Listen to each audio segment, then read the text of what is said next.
What is going on, guys? Welcome to Greggles TV Daily. We have a bunch of tech news stories, well, bunch meaning three, and a lot of questions from you guys, so I appreciate those questions. With that said, let's jump into the tech news. The first story of the day is about the PlayStation 5. I don't talk a lot about video games, but when I do, you know it's going to be important. If you've been trying to buy a PlayStation 5, you know it's ridiculously difficult to get one. And the holidays are just around the corner, so you might want to pick one up, right? Well, this might be one of your better chances to do so. So if you head over to the link that I have in the description of this video, it's going to bring you directly to the PlayStation official website where you can register for an opportunity to purchase the PlayStation 5 console from PlayStation. It says this coming holiday season, we will have a limited amount of PS5 consoles available for customers in the US to purchase direct from PlayStation. If you are interested to receive an invitation, register below. If selected, we will contact you via email with instructions and details to learn more about the PS5 console invite. Order process, read the FAQ below. And basically, if you have a PlayStation account, log in and then you can just hit register and it'll register you in. If you don't have one, hit register and then just create one. It's free to create one. You don't have to have a PlayStation to create one, and that'll put you basically in line to potentially buy one. Again, this might be one of your better opportunities to buy one. So if you're thinking about getting one for the kids or yourself or somebody else, definitely without a doubt do this. This is a smart thing to do in order to potentially get your only chance of getting a PlayStation 5. Next up are some new made up renders of the new Galaxy S22 Note Ultra, more likely to be called just the S22 Ultra. But still, what if you'd want to see some new renders, some renders we haven't seen before? Obviously, we've seen renders of this phone, but maybe some new sexy renders. So check this out. This again, coming from our good folks over at Let's Go Digital, saying that the Galaxy S22 Note Ultra, the newly designed S22 Ultra with S Pen compartment visualized by concept creator, showing the P-shaped and 11-shaped camera island and beautiful front on there, as well as checking out the I guess that's the top. Is that the top of the phone or the bottom of the phone? But ultimately, it's the bottom of the phone. It's where you can see the S Pen slot, the USB-C, all that stuff, speaker at the top. In the middle, you can see the camera hole right there. And then on the back there, you see that P-shaped camera with a gap in between the two camera sets. And then you see the S Pen over to the right, that beautiful wallpaper, which I wouldn't mind on my phone. Looks pretty cool if you ask me. We then check out the camera, a closer view of that P-shaped camera along with the S Pen all the way over to the right, and that camera should have a 108 megapixel quad camera setup. The back of this phone, black, jet black on there, looks beautiful, squared off edges.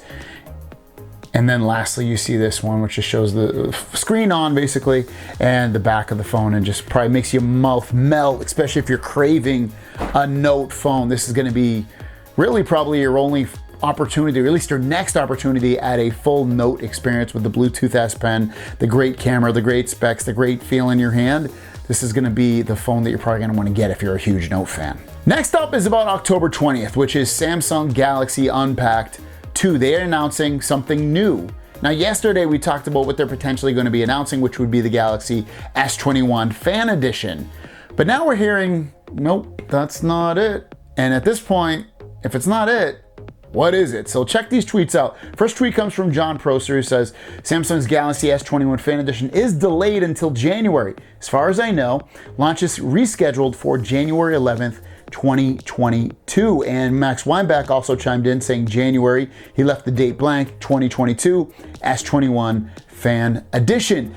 That leads us to the next point, like what is being released then? Why would they set up a whole brand new show? Is it gonna be the new Galaxy Tabs?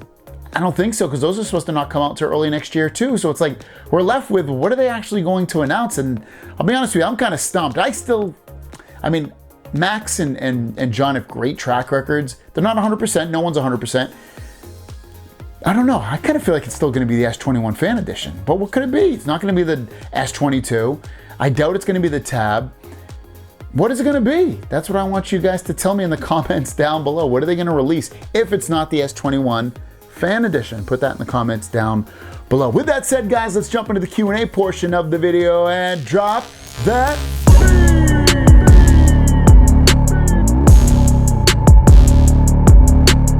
First question of the day comes from Matthew Gill. Did you get the accessories pack with your Z Fold 3? And if so, what was the pack? I'm not totally sure what you mean by that, but I did get some free gifts. I ended up getting the watch and, oh God, I forget.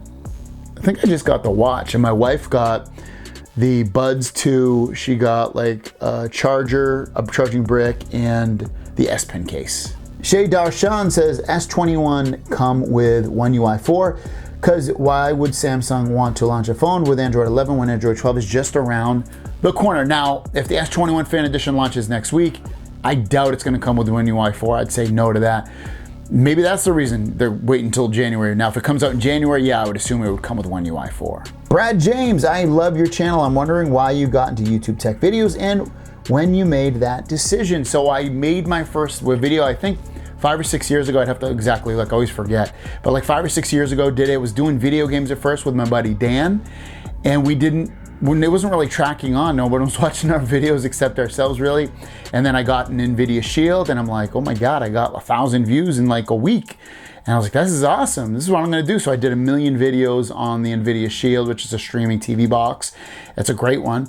And I did a lot of videos on that, and I got traction that way, and it kind of built my channel around that. And then like, it just kept going, and it got bigger and bigger and bigger and bigger, and I just kept going with it. And it was something I always wanted to do. I always wanted to be my own boss and do something I absolutely love. And I love technology, and I love talking about it, and I love like talking about the next thing, and that's kind of how I got everything started. Leah Manu, hello Greg. We all know Apple has been leading the chip game for years now. They never licensed their OS nor the chips. So why do you think Samsung had to keep selling screen modules to Apple? If Samsung were to decline any orders from Apple, then probably Apple won't be able to make an iPhone for 1 or 2 years. If it's about antitrust, why then Apple could refuse licensing OS and their chip to others? Is this all boils down to politics? So Samsung makes a ton of money by selling their screens to Apple and whoever else buys their screens. Like, they make a lot of money. Now, if they ultimately refuse, I'm not gonna make it, or we don't have that technology, we don't wanna give it to you, Apple would then turn to LG. LG does have OLED technology. I believe Apple has even used and does use LG panels as well. Now, even if they couldn't get OLED panels, they'd probably just stick on LCD. A lot of companies make LCD panels, so they don't need to use Samsung or LG for even those.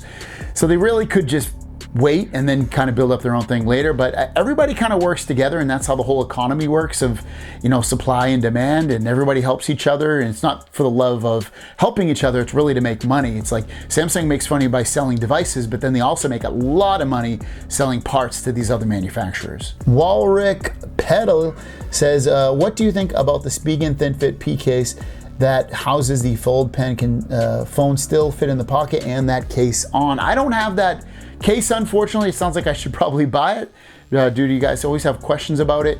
I'm trying to think. I know it doesn't have great reviews, if I remember correctly, on Amazon, but I would say give it a try. If you don't like it, return it back to Amazon. But I mean, at least it's a step in the right direction of more companies and manufacturers having cases for the Z Fold 3 that house an S Pen. Warren Jones says, do you know when Google Assistant will be coming to the Watch 4? Great question. I have no idea. I haven't heard anything about it. You would assume pretty soon. It is a much needed feature that's needed for the Watch 4. It should have been there from day one. There's really no reason for it, but unfortunately I don't have an update on that. The Ascended Tech Ninja, any updates on the Galaxy Tab S8? I haven't heard too much about it, except that there will be 3 versions: the Tab S8, the Tab S8 Plus, and the Tab S8 Ultra. I heard the Tab S8 and S8 Plus will be fairly easy to get, whereas the Ultra will be a little bit harder to get, and that both of them should launch sometime in January. Terrapilly Industries question, is Samsung Galaxy Tab S8 coming out next week? No, it should be January or February. Gunther said, when would you predict the foldable gaming phone would come out by someone like Razer, Asus, or even Xiaomi Black Shark? Love to hear your info. I would guess that, I don't know, it's a great question. I would assume if and when that does happen, I would assume probably 2023 is my guess. That's what I'd put my money on. And our last question of the day comes from Brian Stillman. How does the S Pen work without the screen protector? Worried about it causing scratches. It works perfectly fine. I don't use it all the time, every single day of the week, but I haven't noticed any issues in terms of writing on it or scratches or anything like that. No problem. I've done a couple of videos where I've used the phone like that, and I don't see any scratches at all. So I wouldn't worry about it. And plus, it's made to be used on the screen, so you shouldn't have to worry about that at all. Thanks for watching, guys. If you have a question, leave it in the comments down below with the word question. I will answer it in tomorrow's video, and we'll see you down the road. Peace.